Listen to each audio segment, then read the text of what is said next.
Le quotidien, c'est justement de soutenir les services publics. En début de semaine, nous étions à nouveau dans la rue avec les agents du service public. Nous étions à leur côté pour défendre le service public, défendre la valeur du travail et prévenir d'une nouvelle réforme de la fonction publique qui menace nos acquis. Pour y faire face, la ville de Lyon continue son investissement. Lors de ce conseil municipal, nous voterons des décisions importantes, des avancées significatives pour l'amélioration des conditions de travail de nos agents, leur pouvoir d'achat, leurs conditions de vie et, in fine, bien sûr, l'amélioration de nos services publics et donc des services qui sont rendus aux Lyonnaises et aux Lyonnais.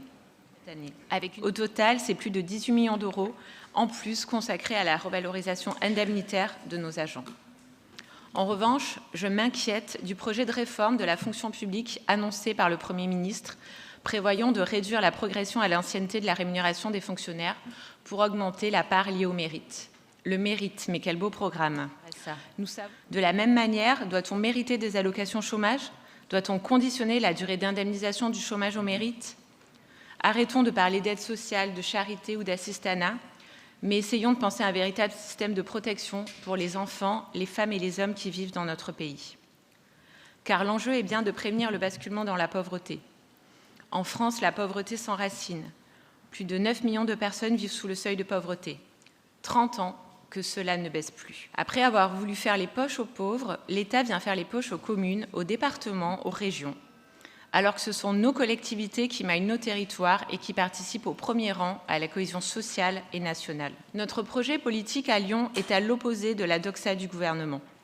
L'obsession austéritaire, la suspicion à l'égard de la figure du pauvre ou la paranoïa xénophobe n'ont d'autre effet que de nourrir la pauvreté et de faire basculer toujours plus de nos concitoyens dans ses bras. Alors que le gouvernement veut s'attaquer aux pauvres, nous préférons nous attaquer à la pauvreté. Et pour combattre la pauvreté, il faut s'attaquer à la racine, aux inégalités, et la première des inégalités, nous le savons, c'est l'école. Alors, depuis le début de notre mandat, nous investissons dans l'école, dans la rénovation des bâtiments, dans le projet éducatif lyonnais, et désormais dans les temps périscolaires. Avec la nouvelle organisation du temps du soir, l'ambition de la ville est de donner une nouvelle impulsion au périscolaire, de valoriser sa dimension éducative, complémentaire du temps scolaire.